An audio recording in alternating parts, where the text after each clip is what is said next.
Ya, terima kasih. Thank you, Miss Uti, for your introduction. Thank you. Maybe we can begin now with the sharing with the session.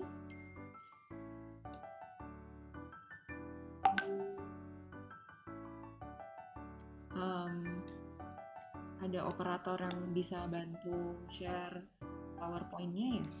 Atau dari saya? Ada, Miss. Oh, okay. Iya. Thank you. Okay, so my name is Dr. Christina Joy. I'm from Seraphim Medical Center, and I work there as a clinical nutritionist, physician, dokter spesialis gizi klinik. Okay, next. Ini ada sekilas informasi mengenai Seraphim Medical Center. Jadi lokasi Seraphim ini persis di bawah Kinderhaven, jadi kita tetangga ya. Nah, kalau Seraphim Medical Center, kita punya Seraphim itu mau menjadi angel on your shoulder, jadi mau menjadi mau jadi malaikat gitu ya. Nah, di sini Seraphim melalui sistem kesehatan, menunjang kesehatan dengan meningkatkan kesehatan itu dari segi gaya hidupnya. Jadi bukan hanya untuk mengobati, tapi juga dari preventionnya. Kita bisa melihat kira-kira ada potensi apa nih yang harus diperbaiki untuk segi kesehatannya, dan it will be delivered personalized gitu dalam namanya functional medicine. Next.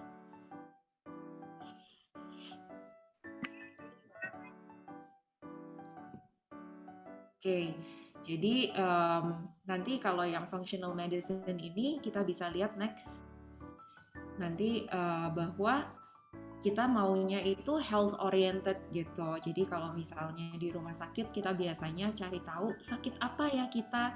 Nah, kalau di sini kita pingin lihat kesehatan kita udah optimal belum sih gitu. Dan seseorang itu dilihat bukan hanya dari penyakitnya apa aja, tapi justru dari satu tubuh gitu. Bisa bekerja sama nggak sih sistem organnya itu udah baik apa enggak. Kemudian kalau misalnya ada gangguan tidur, gangguan makan, gangguan berat badan, apakah susah naik, susah turun, itu biasanya ada hubungannya dengan hormonalnya gitu ya. Next.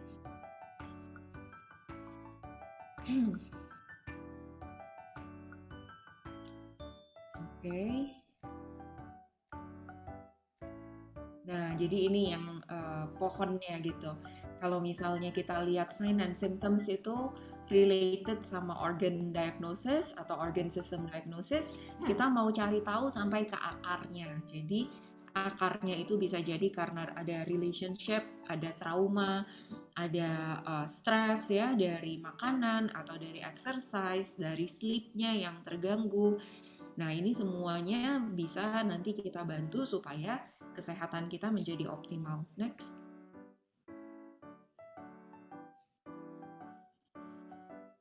Jadi di dalam klinik Seraphim kita ada banyak pemeriksaan yang bisa dilakukan untuk menunjang diagnosis sebetulnya apa yang dialami gitu. Jadi kalau ada sakit yang nggak hilang-hilang, kita punya fototerapi untuk wound recovery juga bisa, untuk relaxation, insomnia. Kemudian kalau misalnya ozon ini juga memberikan oksigen ke dalam sirkulasi darah gitu ya. Itu juga bisa suportif untuk penyembuhan penyakit kanker ataupun untuk orang-orang yang memang ada stresnya tinggi. Kita ada pemeriksaan laboratoriumnya itu juga bisa diperiksakan DNA lifestyle, food allergic test, DNA stool analysis, dan lain-lain. Kemudian ada colon hydrotherapy, ada ya kita ada banyak lah ya untuk pemeriksaannya. Next.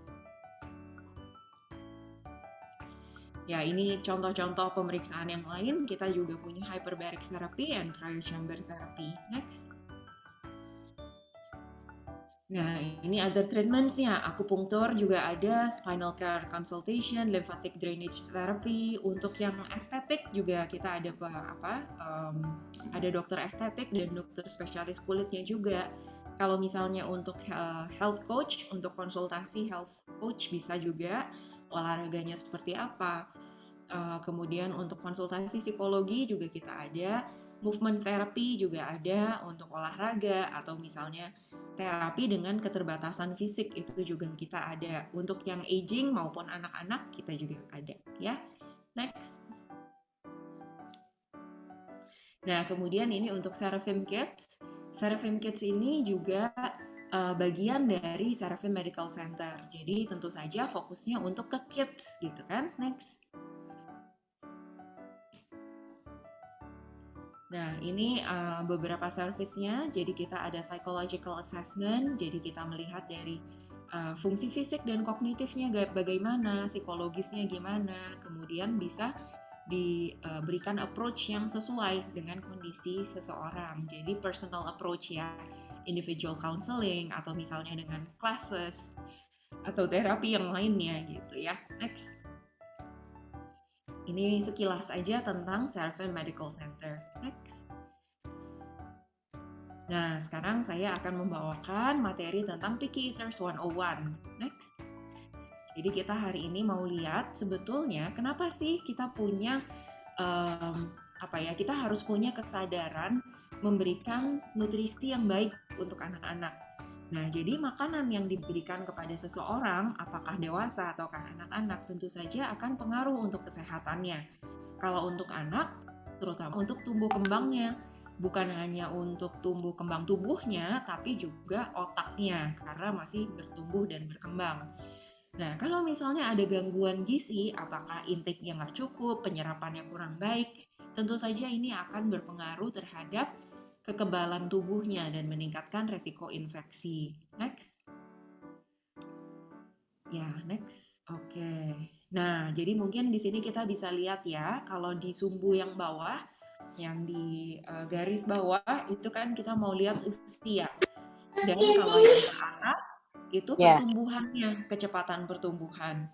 Jadi kecepatan pertumbuhan yang paling cepat sepanjang usia itu terjadi 2 kali.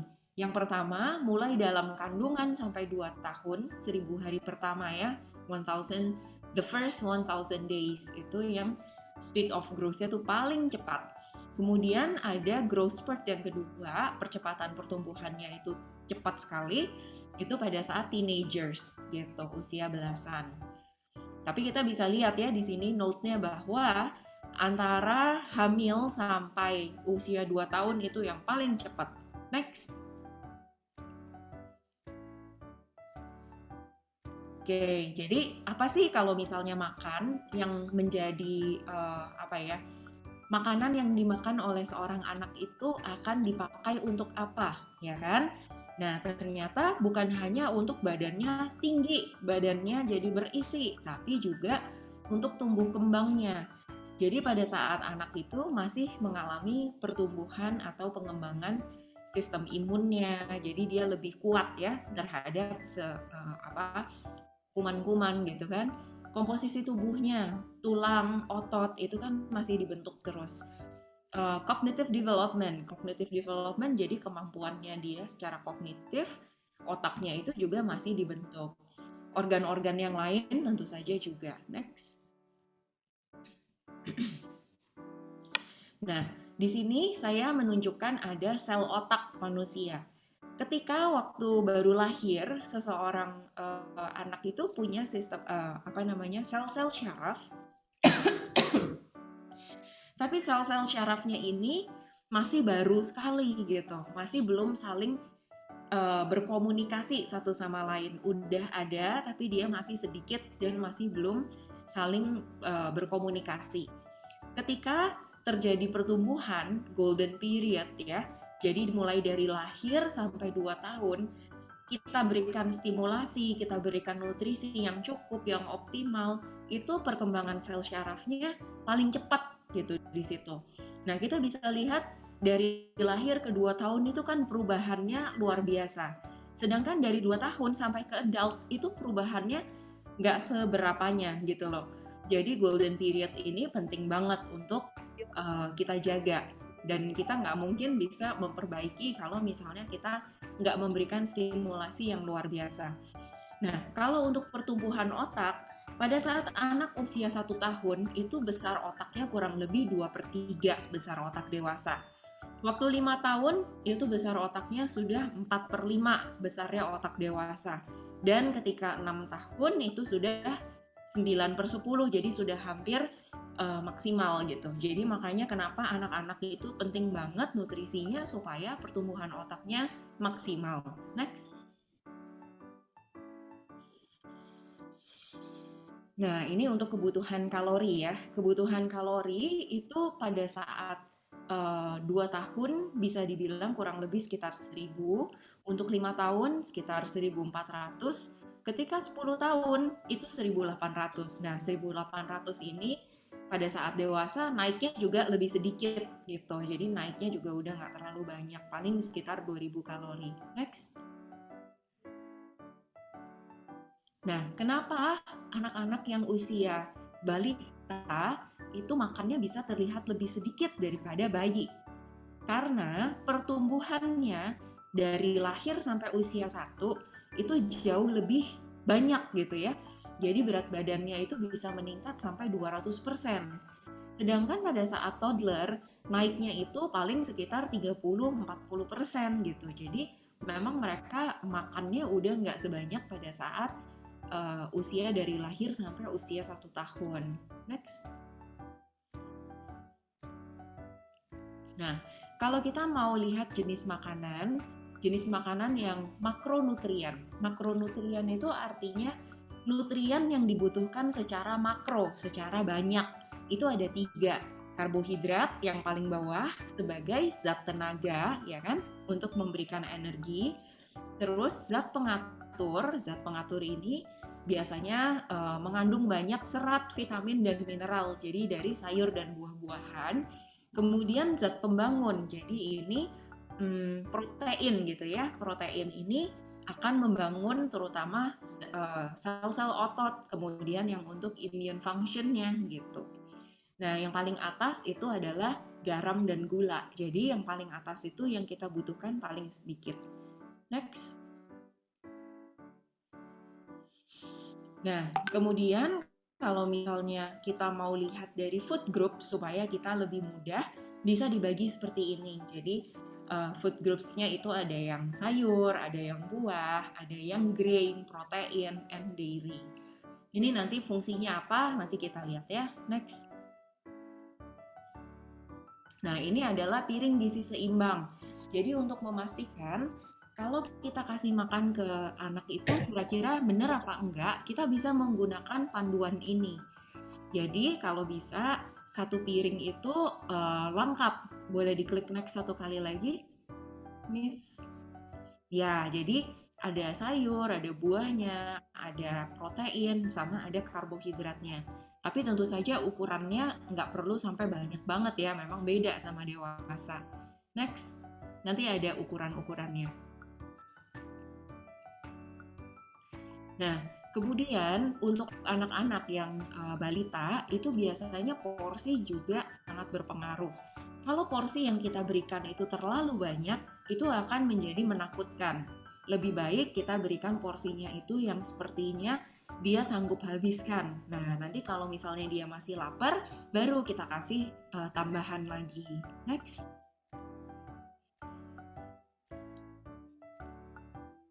Nah, ini ya tadi bahwa makanan yang akan kita berikan ke anak itu bisa kita kategorikan menjadi food groups-nya. Apakah protein, fat, complex carbs, fruits and veggies gitu. Nah, untuk mendapatkan balance itu kalau bisa usahakan ada 2 komponen aja. Jadi agak lebih enteng nih formulanya daripada dewasa. Kalau dewasa kan sebisa mungkin sekali makan kita ada semua gitu kan. Kalau untuk toddler, anak-anak, sebetulnya kita kalau bisa selalu ada protein. Nah, itu boleh dikombinasi dengan complex carbs atau dengan buah atau dengan sayuran gitu. Ini untuk misalnya untuk merancang satu jenis satu menu makanan gitu. Next. Nah, kemudian kita kalau misalnya ada yang tanya ya, gimana caranya menentukan kalau kita mau bikin meal plan, kalau kita mau bikin lunch box gitu, atau kita mau bikin meal box. Nah, itu kita start itu jangan terlalu sampai stres gitu, karena banyak juga ibu-ibu yang ngelihat, waduh ini kalau di foto-foto di Instagram tuh bentuknya lucu banget ya, bentuknya ada yang dibentuk-bentuk jadi bento-bento yang cantik-cantik gitu, dan jadinya malah jadi stres. Terus sebetulnya nggak perlu sampai stres, jadi kita boleh mulai dari yang kita nyaman aja. Nah, kemudian kita pilihkan lunchbox yang kurang lebih disukai sama anaknya, bentuknya, warnanya, kemudian kalau memilihkan makanan juga kita pilihkan yang kira-kira anaknya suka gitu. Jadi selalu ada suatu makanan yang akan dimakan dari satu lunchbox-nya itu. Nah, please make sure to always include protein and or fat for lasting energy. Jadi, kalau kita membuat suatu komposisi makanan, yang paling penting untuk anak-anak itu selalu ada proteinnya, dan diusahakan proteinnya protein hewani. Jadi boleh pilih antara telur, ikan, ayam, apakah dibentuk nugget atau dibentuk jadi yang lain gitu ya, telur puyuh, keju gitu misalnya. Jadi protein sama fat ini dicernanya tuh lebih lama. Jadi dia akan memberikan energi yang tahan gitu, tahan lama. Kalau kita hanya kasih mereka itu simple carbs itu contohnya kue-kue atau misalnya roti, kemudian dikasih selainya itu juga selai yang manis gitu. Itu tidak akan memberikan energi yang cukup, dan juga nggak ada proteinnya tuh rendah gitu. Jadi paling bagus dikombinasi sama protein yang tinggi. Contohnya di foto ini yang di atas ada timun sama wortel bentuk kelinci, ada bintang itu ya. Itu dia ada roti, tapi rotinya kita berikan dengan peanut butter.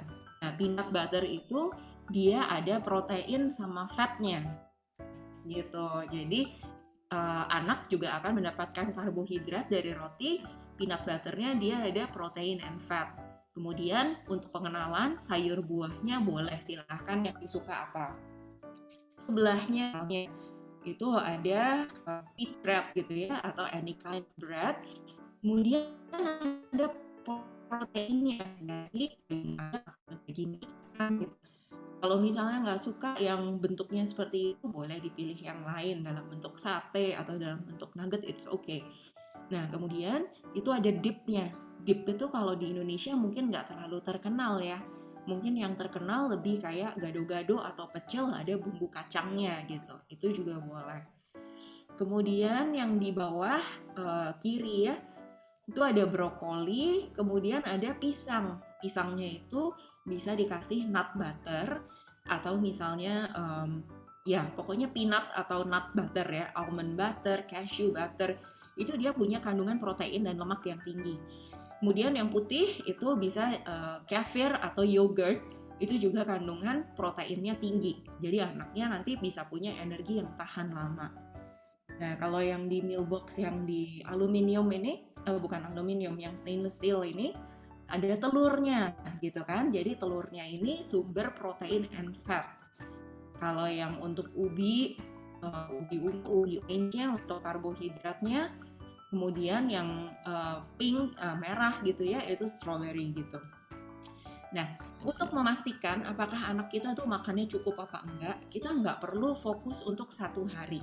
Kalau satu hari itu dia nggak makan sayur atau nggak makan buah, it's still okay. Karena kalau untuk anak-anak balita, kita ngelihatnya itu dalam 1 minggu gitu. Kalau 1 minggu itu usahakan dia makan ada sayurnya, ada buahnya, ada proteinnya, ada carbsnya. It's still okay gitu. Next. Nah, ini ya, jadi basic formula for packing a healthy lunchbox. Kita harus consider, kita kan suka tahu ya, anak-anak itu paling suka, anak kita ya, anak kita tuh paling suka makannya apa, yang dia belum tentu suka yang mana.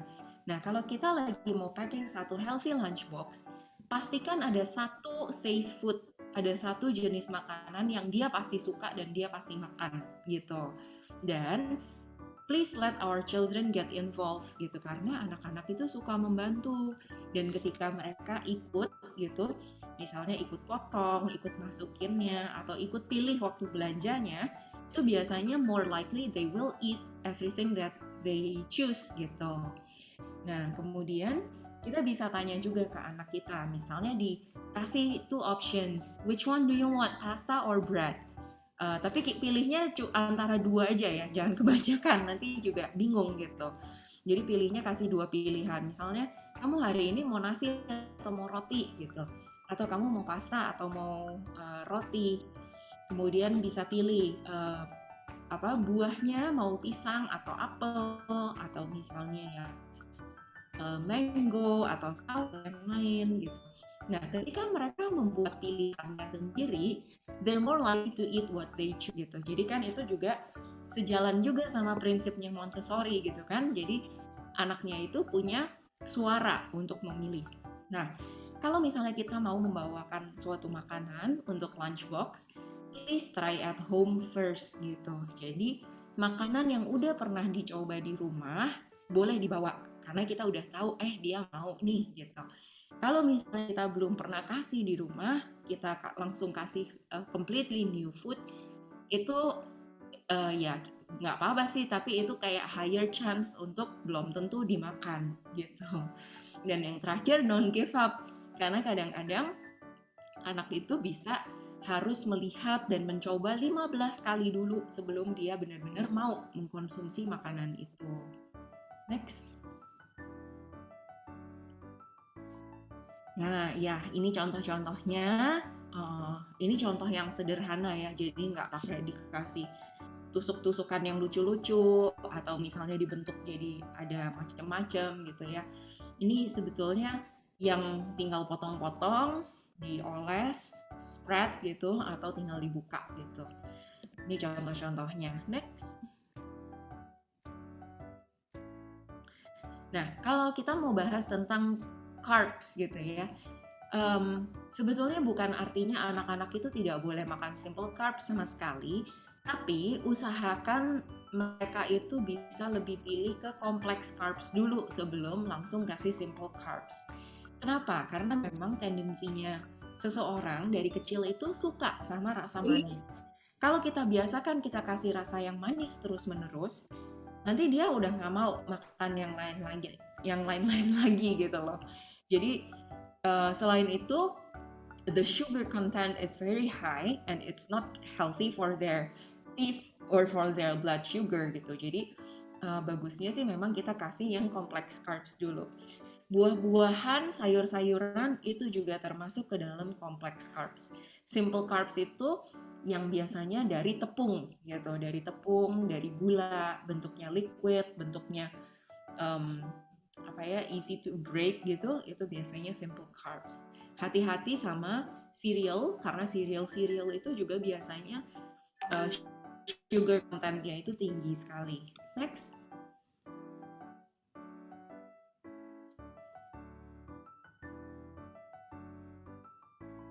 Ya, jadi penyajian itu juga berpengaruh ya. Kalau misalnya memang bosen sama suatu penyajian tertentu, bisa kita rubah cara penyajiannya. Bahkan kadang-kadang kalau misalnya ada anak-anak yang suka makan makanan luar karena bosen makanan rumah, kita bisa menyiapkan makanan yang biasa, dimasukkan ke paper bag atau misalnya ke suatu tempat yang kayak beli gitu ya, terus dimasukin ke tempat yang menarik, itu mereka jadi bisa mau gitu loh untuk jenis makanan yang sama. Jadi penyajian itu juga penting. Next.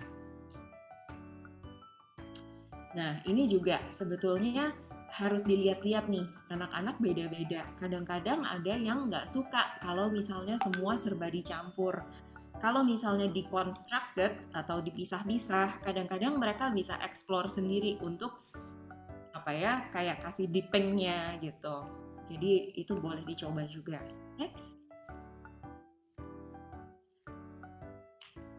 Ya, ini untuk protein. Ini contoh-contohnya ya, untuk per serving untuk toddler itu seberapa. Jadi kalau misalnya untuk peanut butter 1 tablespoon itu 1 serving. Kalau misalnya protein untuk dari telur, kurang lebih tuh seperti 1 butir telur gitu ya. 1 butir telur ayam nih bisa setara 3-4 telur puyuh kira-kira. Nah, terus bisa dari pastanya nih kalau dari chickpea dia juga tinggi proteinnya. Beans, kacang merah, kacang hijau itu juga contoh protein yang bagus. Next, tahu tempe juga bagus ya. Nah, ini kalau misalnya kita menyajikan beefnya ini juga bisa kita kasih beda-beda gitu cara penyajiannya. Apakah misalnya dibikin strips atau misalnya dibikin kayak perkedel atau misalnya jadi meatball gitu ya. Jadi ketika dirubah bisa jadi anaknya tuh jadi mau explore. Next. Nah ini ya untuk berapa banyak sih protein yang harus dimakan. Kalau misalnya anaknya masih usia 3 tahun gitu, itu kebutuhannya tentu saja tidak sebanyak anak yang usia 4-6 tahun ya kalau batasnya di kindergarten gitu. Jadi kalau misalnya yogurt itu kira-kira kayak setengah cup atau misalnya oatmeal itu juga bisa itu setengah cup. Kalau udah agak besar ya memang lebih naik sedikit. Next. Nah, ini ada ikan. Nah, ikan itu kita juga harus hati-hati. Kalau ikan yang ukurannya besar, biasanya kandungan merkurinya juga lebih tinggi. Tapi ikan ini bagus sekali, jangan dihindari sama sekali gitu ya. Jadi kalau ikan, kita cari yang ukurannya kecil, generally they're relatively lebih safe gitu dalam hal merkuri. Nah, ikan ini kenapa saya masukkan ke sini? Karena ikan itu sangat kaya omega 3 dan omega 3 ini sangat penting untuk perkembangan otak anak gitu. Next. Untuk kebutuhan lemak ini anak-anak juga sangat butuh, jadi jangan dilarang makan lemak sama sekali. Justru lemak ini sangat perlu ya. Anjurkan omega 3 natural itu terutama dalam ikan atau dalam telur. Next. Ya, jadi kalau misalnya untuk fat yang harus dihindari terutama adalah trans fat. Trans fat ini yang ada di dalam margarin, hydrogenated oils, jadi oil atau minyak yang asalnya dari nabati seperti jagung, canola, soybean oil itu nggak bagus. Tapi kalau misalnya masih butter, terus habis itu heavy cream atau santan, itu masih boleh gitu. Kalau untuk anak-anak saturated fat itu masih aman. Kalau ini untuk dewasa yang udah mulai harus di limit gitu. Tapi bahwa trans fat itu tetap sebaiknya dihindari. Nah, kalau misalnya yang unsaturated fats itu dari kacang-kacangan, dari alpukat, itu silahkan aja, nggak ada masalah. Next.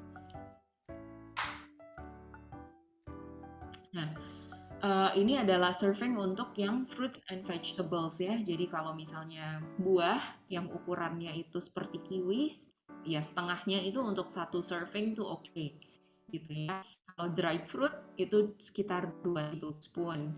Atau kalau misalnya buah kecil-kecil itu kurang lebih 1 portionnya itu 1/4 cup. Itu oke. Dan anak-anak juga bisa diajakin gitu, who can touch their carrot the loudest, let's see gitu. Biasanya jadi ada pengen cobain gitu kan. Kalau dulu saya sih cukup bilang makannya tuh bisa bagus loh untuk bantu kamu vitamin A gitu ya. Nah, disesuaikan dengan usia. Kalau anaknya udah lebih dewasa, mungkin 6 tahun bisa tuh diajak kasih tahu ini kalau misalnya wortel itu ada vitamin A-nya. Vitamin A ini bisa bikin kamu matanya lebih jernih gitu-gitu. Tapi kalau mungkin yang lebih kecil, yang usia toddler ya mungkin diajak siapa yang bisa makan paling kenceng gitu-gitu. Next. Nah, kemudian untuk jenis-jenis penyajiannya ini juga ternyata berpengaruh ya. Kalau misalnya dia nggak suka satu jenis, kalau dibikin jenis yang lain itu bisa suka gitu. Kemudian kita bisa mencoba cara bicara yang lebih anaknya mungkin akan lebih oke, lebih seneng ya. how would you prefer your broccoli gitu? Apakah kamu lebih mau brokolinya dibikin raw and crunchy atau cook and soft gitu. Jadi ketika kita menawarkan itu dalam bentuk pilihan dan mereka itu bisa pilih, itu kayak we're acknowledging their voice gitu. Kayak mereka maunya apa sih gitu. Tapi kasih optionnya nggak usah kebanyakan, biasanya 2 aja ya. Next. Nah, ini juga kalau di luar negeri itu seringkali ada dips ya, dan dips ini bagus karena dips biasanya ada fat and protein. Biasanya kita bisa pakai yogurt, kita bisa pakai yang kalau di luar itu ada chickpeas atau hummus, itu juga bisa. Next.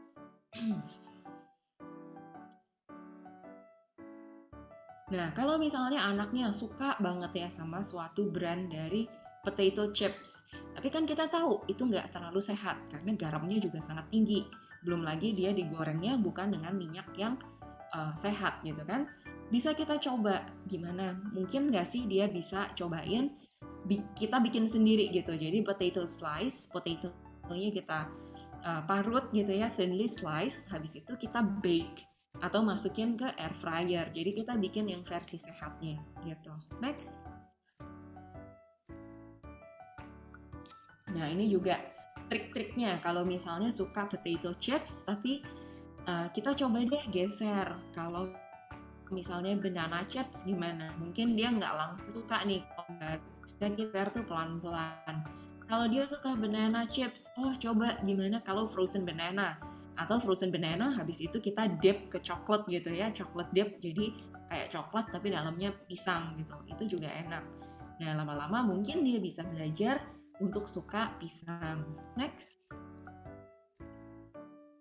Ini juga contoh lain, mulai dari peanut butternya misalnya kita campur sama apple butter atau yang lain gitu ya. Jadi bertahap, ini bisa dicoba juga. Next.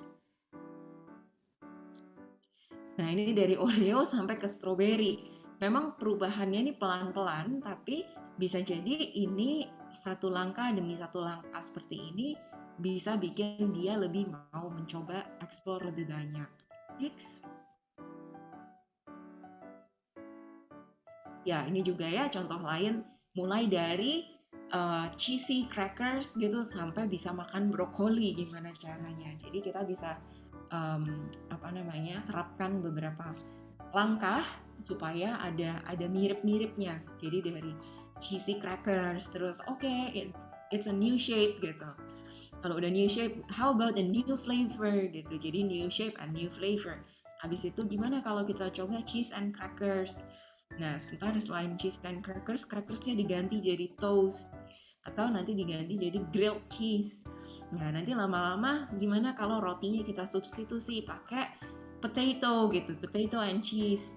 Gimana kalau potato and cheese-nya kita kasih ada broccoli bites gitu, lama-lama jadi makannya broccoli and melted cheese. Next.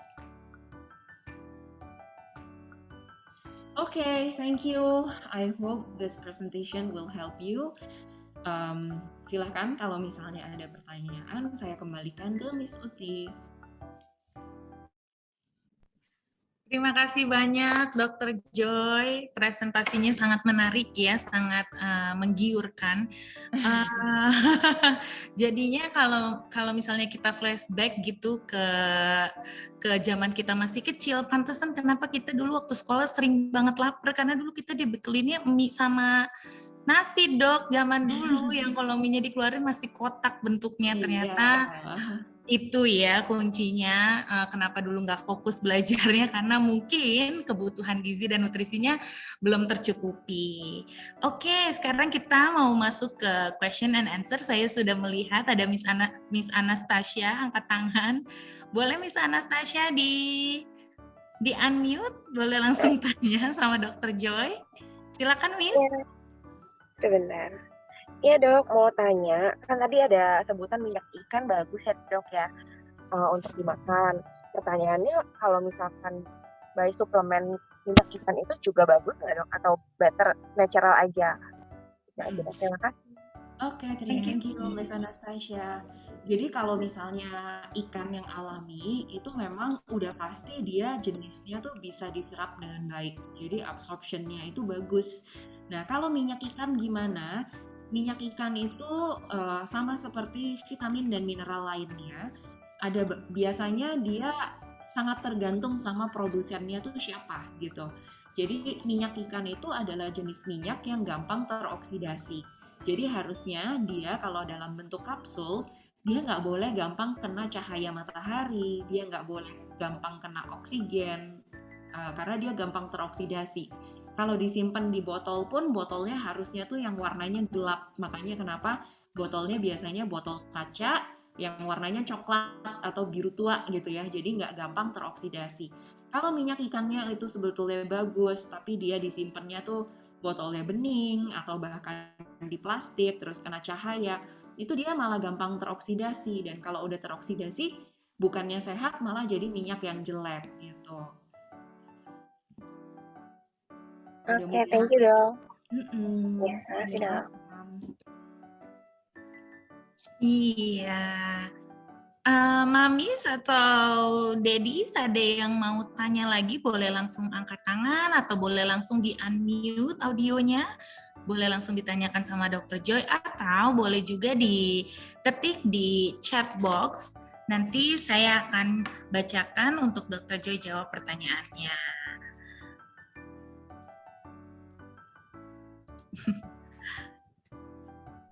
Ada lagi Mamis mengenai apa namanya balance healthy food? Mungkin udah jelas banget Miss Uti. Iya ya. But I agree, Dr. Joy kayaknya presentasinya is a crystal clear. Jadi kayaknya sekarang mami-maminya lagi wondering, udah mulai idea yang karena Dr. Joy di Kinder Heaven itu untuk kita menyediakan ada time, tapi kita akan kembalikan lagi ke parents kalau anaknya mau ada snack time di sekolah atau enggak, tentu dengan segenap protokol kesehatan. Nah, untuk kelas besar itu kita ada kelas itu durasi belajarnya itu 5 jam dari jam 7.30 sampai jam 12 untuk saat ini. Dan waktu makannya kurang lebih cuma sekitar 15 menit aja, Dr. Joy. Itu kira-kira Dr. Joy ada tips nggak nih untuk mami-mami dari kelas itu? Kira-kira bekal apa ya yang cocoknya sama anak itu usianya umur 5-6, 15 menit aja, nggak repot-repot, siapin ya, tapi nutrisi sama gizinya bisa terpenuhi. Oke. Ya, balik lagi tadi ke tips-tipsnya ya, bahwa yang kita bawain itu harus sesuatu yang anaknya suka, dan setiap anak itu beda-beda. Misalnya ada anak yang sukanya roti.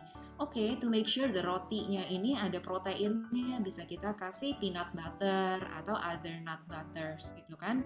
Dan kita bisa kasih keju juga. Jadi satu misalnya rotinya ada peanut butternya, yang satunya rotinya pakai keju. Nah, terus misalnya untuk buahnya kita bisa kasih anggur beberapa gitu kan.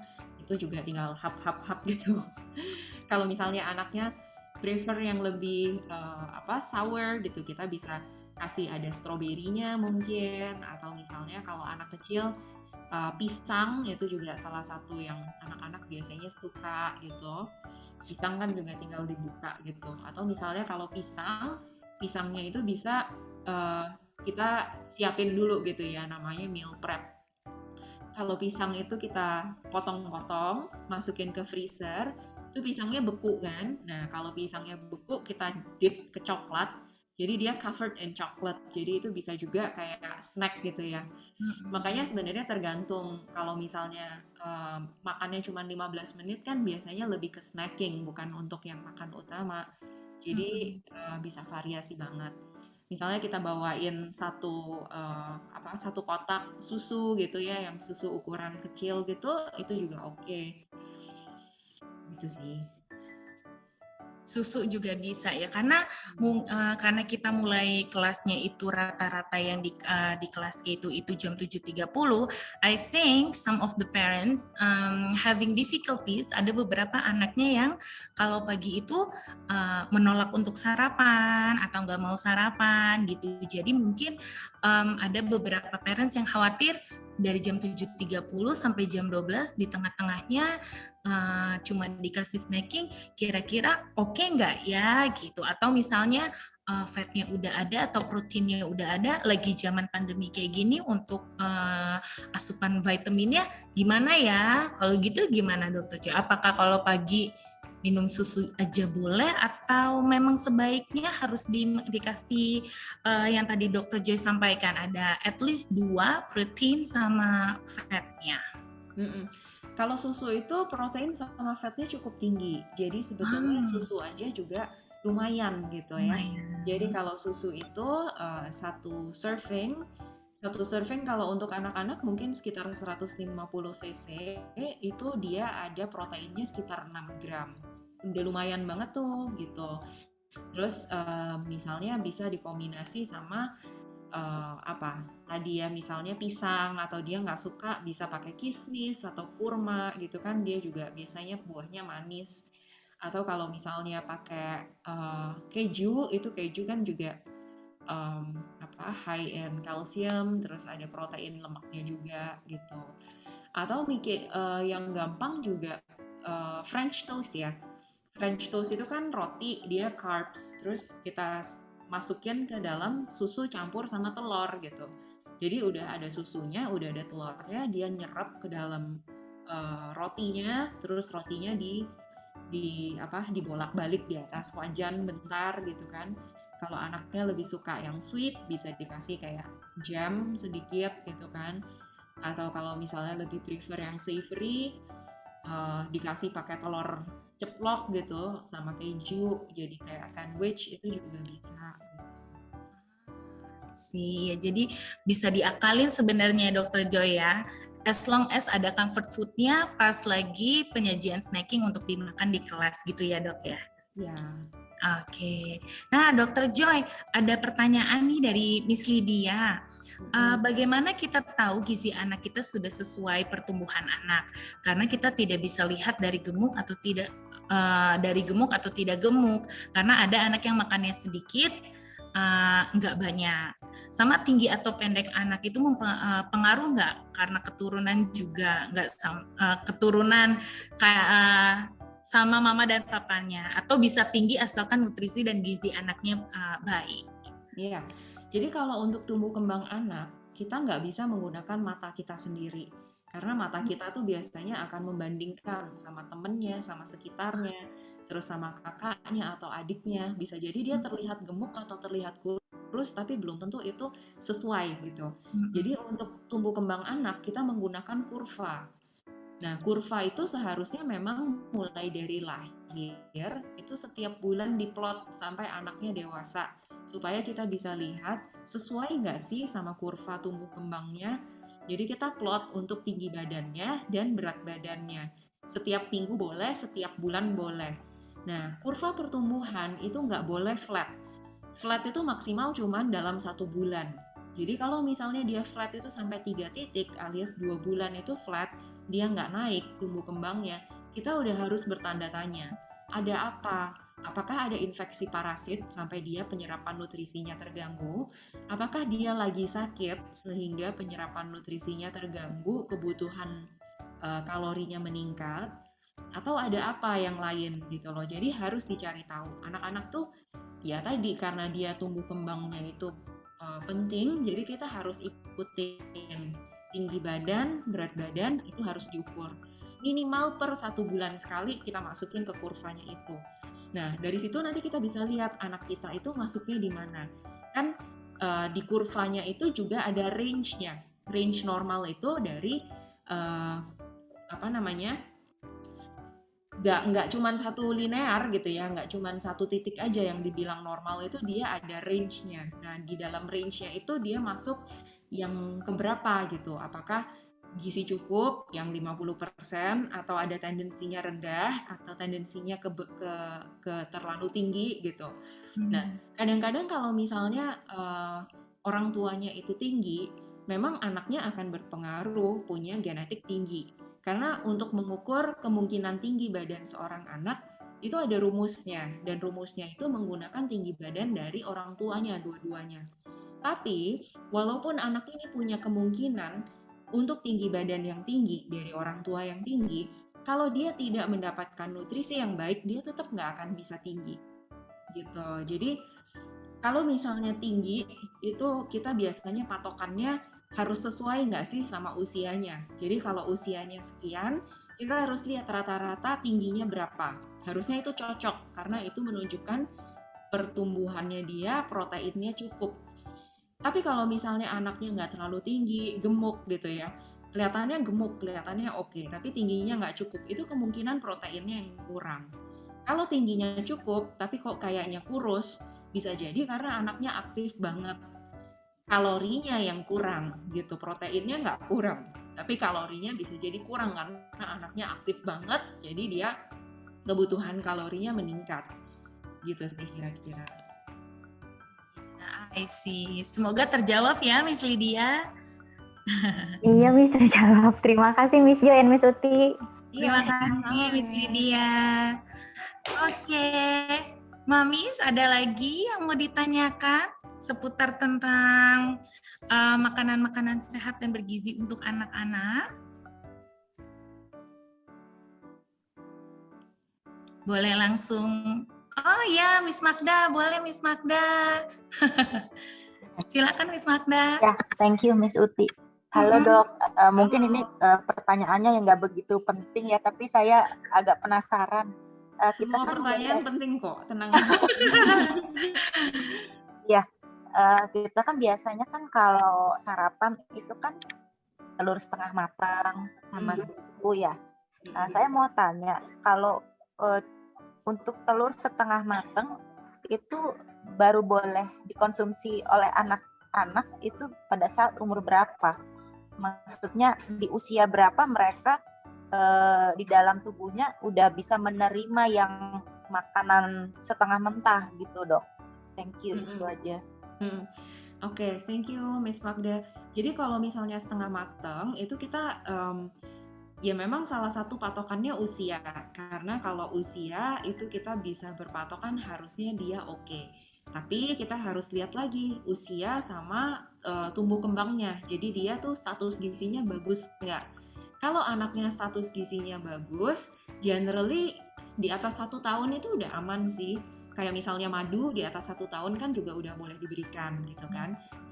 Tapi kita harus lihat anaknya dalam kondisi sehat ya. Kalau anaknya lagi nggak sehat, lebih baik kita menghindari sumber-sumber makanan yang mungkin bisa berpotensi nanti jadi sarana penularan bakteri atau apa gitu kan.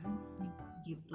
Jadi harus balik lagi dicek ke dokter anaknya gitu ya, Dokter Joy ya. Apakah kita pastikan kondisi anaknya sehat. Tapi kalau di atas 1 tahun biasanya sih kebanyakan makanan tuh udah aman. Udah boleh ya. Ya, kecuali udah 2 tahun, 3 tahun tapi anaknya malnutrisi. Nah, itu nggak bisa.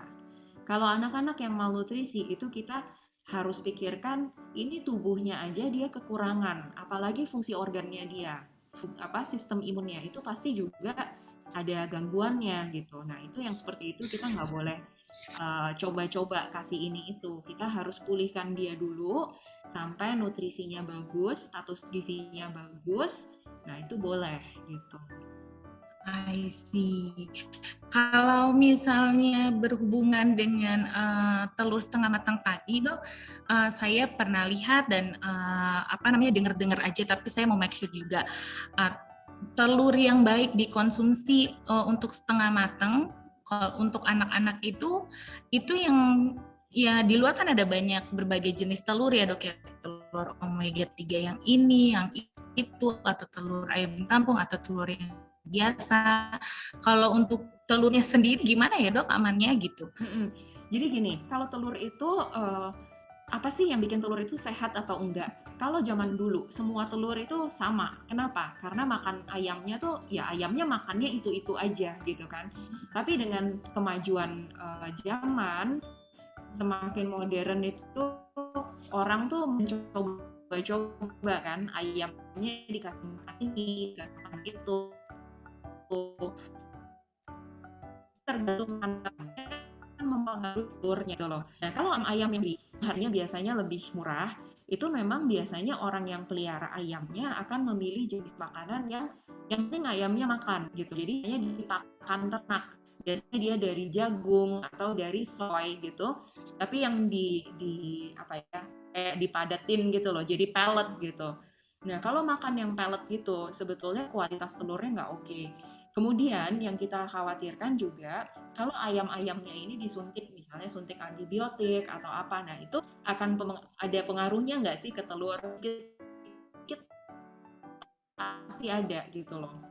Makanya memang kalau kita kasih telur, paling bagus itu kita cari telur yang atau misalnya yang free range gitu. Jadi yang ayamnya itu memang benar-benar makan itu makan bebas gitu. Mereka ayamnya nggak stres, nggak tersiksa. Itu kualitas telur yang terbaik sebetulnya.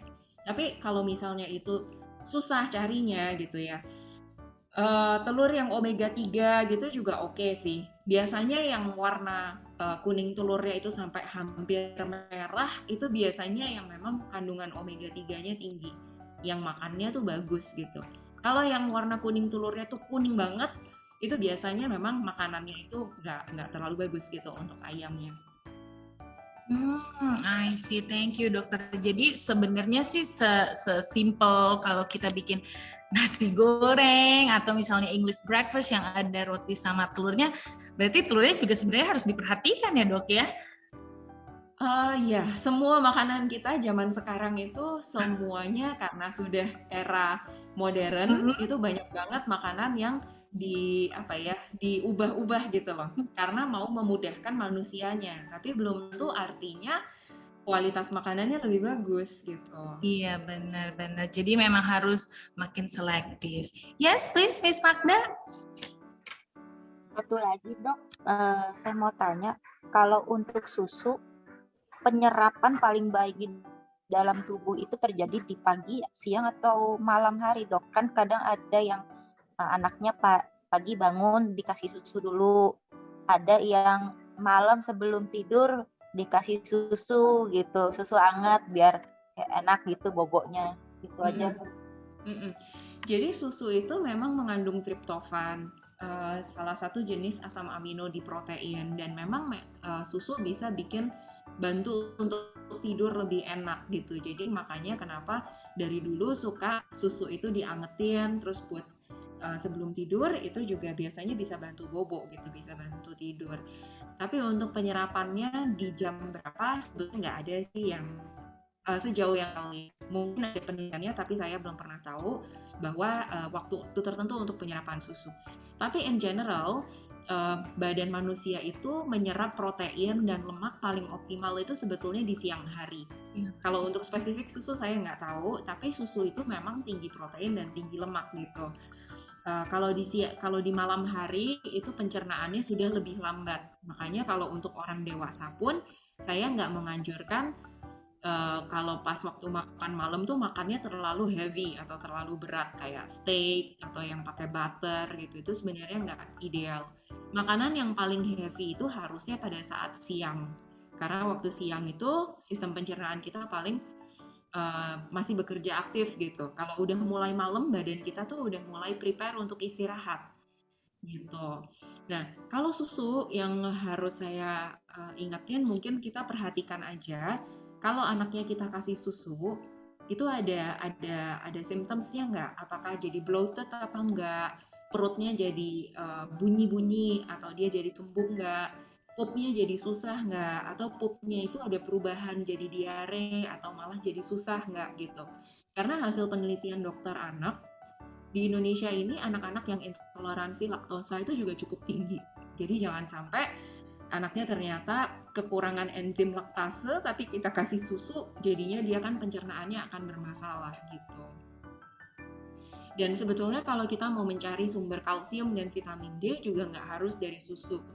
Dari sayur-sayuran berdaun hijau, dari ikan, dari tahu gitu ya, dari seaweed itu juga sumber yang bagus gitu. Jamur itu juga sumber yang bagus. Jadi susu itu boleh diberikan, tapi nggak wajib gitu. Kalau zaman dulu waktu saya masih kecil, semboyannya masih pakai 4 sehat 5 sempurna.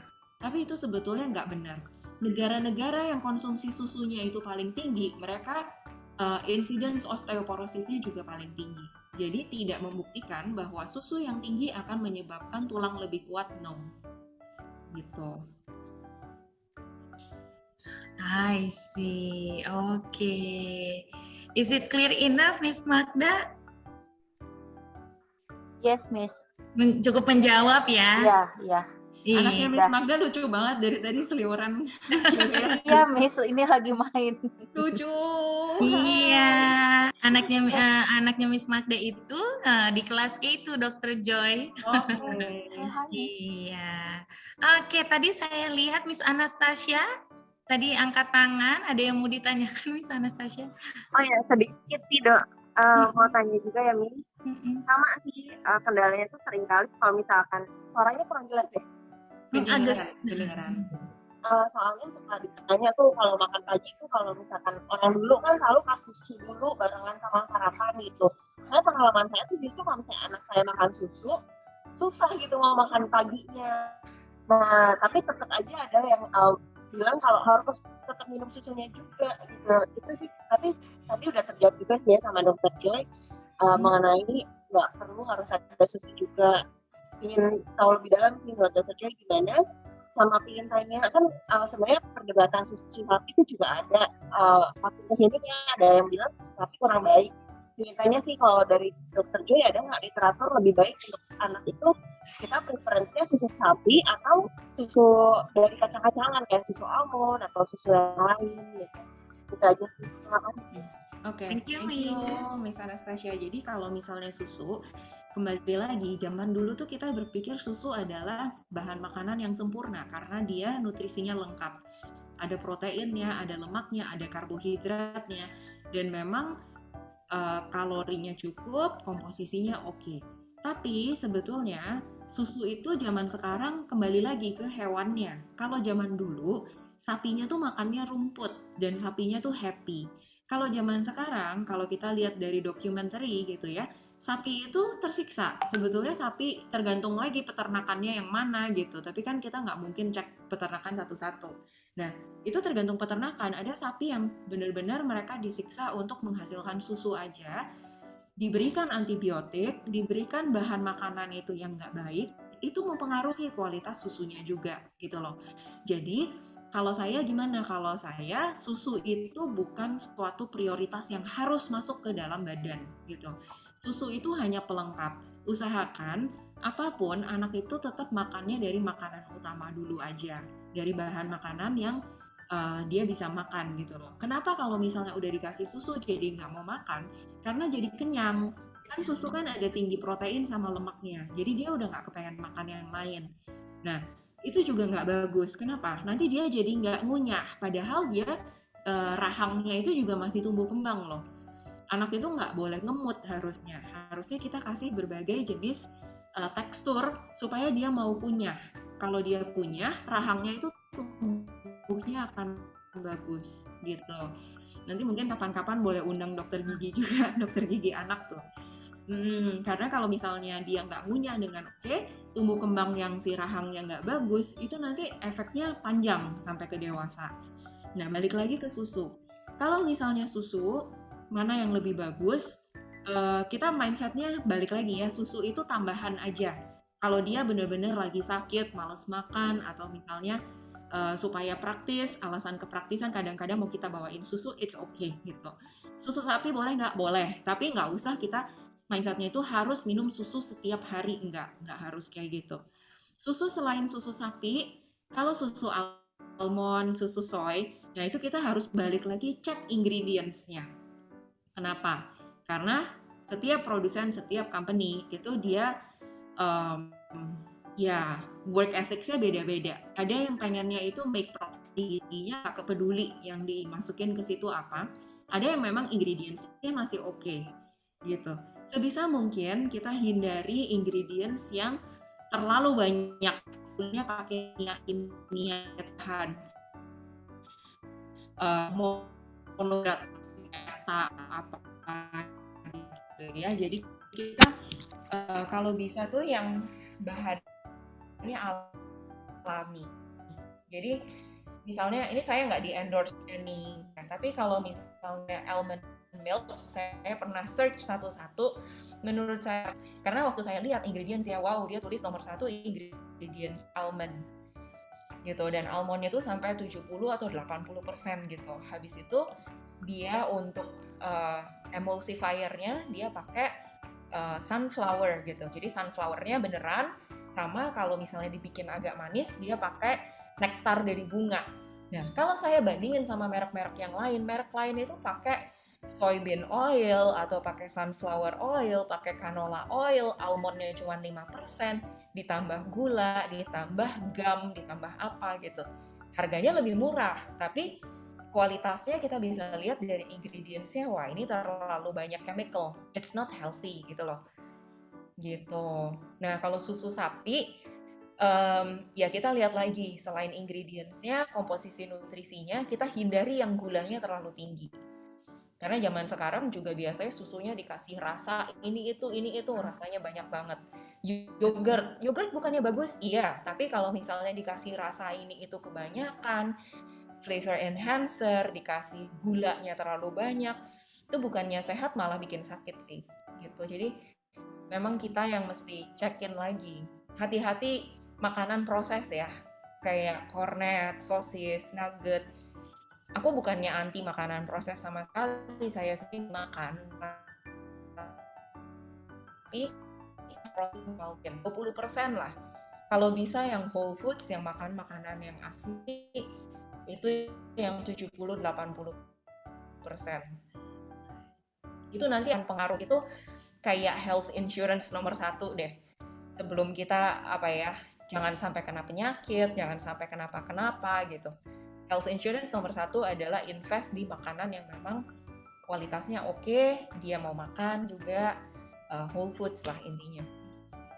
Terima kasih Dokter Joyce. Semoga terjawab ya Miss Anastasia. Ya, terjawab. Terima kasih banyak. Oke. Mungkin Amis ada satu pertanyaan terakhir. Ada yang mau ditanyakan lagi dengan Dokter Joy? Kayaknya maminya langsung mulai buka Pinterest nih dok. Mau mulai cari tempat bekal anak yang kayak tadi. Tapi jangan diambil stres ya mamis, karena yang sekarang kan lagi happening banget Dokter Joy, yang rotinya lucu, dibikin dinosaur, dikasih seaweednya, dikasih mata, dikasih hidung. Terus ada mami juga yang lagi cari kotak bekal lucu. Semangat mami. Wah ini mami-maminya udah mulai semangat, dedinya keringetan ya. Udah langsung pegang dompet dan kartu. Oke. Jangan dibawa stres ya mamis, yang di Instagram itu di shootnya dia siang-siang bukan pagi-pagi. Karena kalau pagi-pagi kan mamis-mamisnya udah ngurusin kakaknya, dedeknya, belum motongin seaweednya satu-satu. It's okay. Take your time ya Dokter Joy ya. Kalau misalnya potongan wortelnya miring-miring dikit, itu nggak mengurangi vitaminnya si wortel kan dokter? Iya betul. Kalau zaman sekarang sebenarnya banyak yang lucu-lucu tuh udah dari tinggal beli ya. Maksudnya yang tusuk-tusuknya udah lucu gitu kan. Iya betul. Potongnya biasa aja, tusukannya lucu juga udah bikin happy. Lunchbox-nya lucu gitu, botol minumnya lucu. Botol minumnya lucu, setuju. Oh ada Miss Lydia ya, Miss Lydia. Boleh langsung ditanyakan. Satu lagi dok, mau tanya, kalau misalnya kita vegetarian atau ada yang jarang makan daging, anak-anak gitu pakainya yang nabati boleh nggak ya dok? Soalnya kan katanya kecil penting kandungan proteinnya dari hewani. Kalau kayak gitu gimana dok menyiasatnya? Iya, kalau untuk anak-anak Bu, itu memang oleh Perhimpunan Dokter Anak pun tidak dianjurkan untuk menjadi vegetarian. Karena resikonya mereka untuk jadi deficiency in vitamin B12 atau resikonya mereka anemia itu lebih besar daripada orang tua. Jadi untuk anak tetap harus konsumsi protein hewani. Apa sih bedanya protein hewani sama nabati? Beda banget. Kenapa? Kalau protein hewani itu dalam satu jenis makanan, asam amino yang ada 20 itu semuanya lengkap. Kalau di protein nabati itu nggak lengkap. Artinya, untuk seorang anak bisa melengkapi seluruh 20 asam aminonya itu, dia harus makan protein nabati yang macam-macam. Nggak bisa cuma satu jenis aja gitu loh. Jadi misalnya makan tahu, makan tempe, it's good. Proteinnya tinggi, tapi tidak lengkap. Jadi dia harus makan dari bahan-bahan lain lagi. Misalnya dari kacang-kacangan, dari biji-bijian. Nah, jadi kan PR makannya tuh lebih banyak gitu loh. Nah, selain itu, penyerapan untuk protein hewani itu juga lebih bagus daripada protein nabati. Protein nabati itu ada namanya zat antinutrisinya, namanya fitat. Jadi kalau misalnya seperti kacang hijau, kacang merah, itu harus direndam dulu semalaman gitu. Minimal 3 jam harus direndam sebelum diolah, sebelum dimasak. Karena kalau enggak, kita ikut mengkonsumsi si fitatnya, dan itu zat antinutrisi yang akan menghambat si proteinnya, asam aminonya, vitamin B12 dan lain-lainnya bisa gampang diserap sama tubuh kita gitu. Jadi kalau protein hewani yang paling gampang apa? Telur. Dalam satu butir telur itu juga udah lengkap tuh asam aminonya. Jadi kalau misalnya mau gampang, boleh dikombinasi sama telur. Kadang-kadang nanti misalnya pakai telur puyuh atau pakai telur bebek sama tahu tempe, boleh. Nanti kalau misalnya keju itu kan juga dia kan dari susu gitu kan, itu juga masih boleh dicampur gitu sih. Kalau bisa sih tetap kasih makan ikan ya sebetulnya, ikan, ayam gantian gitu, karena EPA DHA, jadi omega 3 itu juga ada di dalam tumbuhan, dia nggak hanya ada di dalam hewani. Tapi untuk EPA DHA turunan dari omega 3, yang DHA itu kan terutama yang untuk ke otak gitu kan. Nah, itu paling optimal itu penyerapannya kalau kita ngambilnya dari protein hewani, yaitu dari ikan.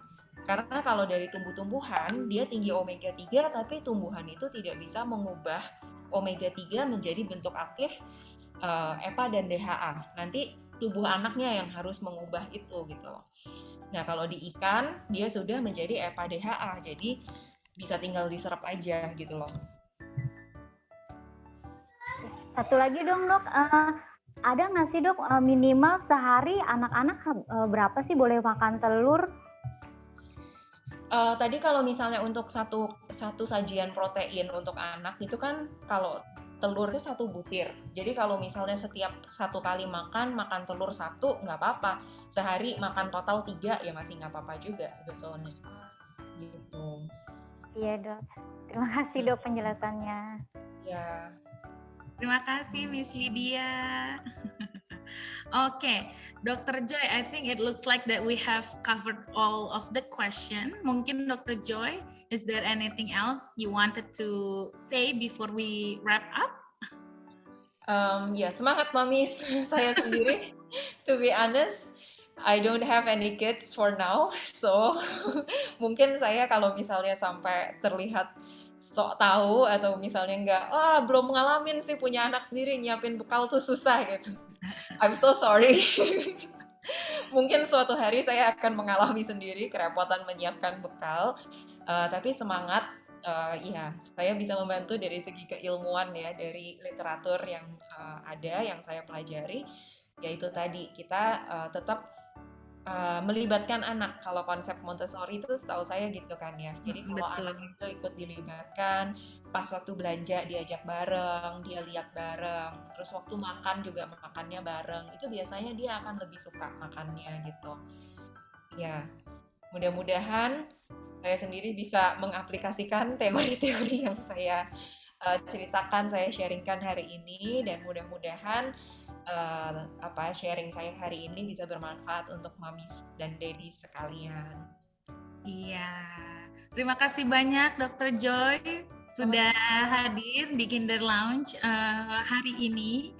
Dan saya sendiri pun belajar banyak mengenai nutrisi dan balance healthy food, karena ternyata healthy food aja belum tentu balance ya dokter ya. Betul. Kurang ininya, kurang itunya. Dan dari Dr. Joy kasih, saya yakin dan percaya mamis-mamis di sini yang sudah struggle setiap pagi jadi punya info baru dan bisa memperbaiki gizi serta nutrisi untuk anak-anak starting from now ya, gitu. Dan sebelum kita end today's Kinder Lounge, I would like to invite all of you to turn on the camera and let's have a group picture with Dr. Joy. Boleh mamis dinyalain dulu kameranya, kita group picture sama-sama.